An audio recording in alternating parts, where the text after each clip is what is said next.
मराठी बोधकथा मांजराच्या गळ्यात घंटा।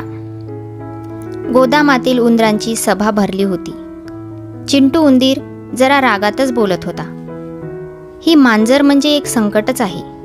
ती अचानक येऊन हल्ला करते। आपल्या संघटनेने या मांजरीच्या गळ्यात घंटा बांधण्याचा निर्णय घेतला आहे। त्यामुळे तिच्या येण्याची कल्पना आपल्याला आधीच मिळेल। पण प्रश्न असा आहे की ही घंटा बांधणार कोण? त्यांच्यातील सगळ्यात छोटा उंदीर मिंटू म्हणाला, ते माझ्यावर सोडा। तू स्वतःहून मांजरीच्या गळ्यात घंटा बांधण्यास तयार झाला आहेस? चिंटू आश्चर्याने म्हणाला। होय, मिंटूने आनंदाने उत्तर दिले। मग मिंटूला एक घंटा देण्यात आली। त्याने ती घंटा एका सुंदर कागदात गुंडाळली आणि तो मांजरीकडे गेला व ती भेट मांजरीच्या हातात देऊन वाढदिवसाच्या शुभेच्छा दिल्या। मांजर अतिशय आनंदाने म्हणाली, मला माहिती देखील नव्हतं की आज माझा वाढदिवस आहे। किती सुंदर घंटा आहे ही।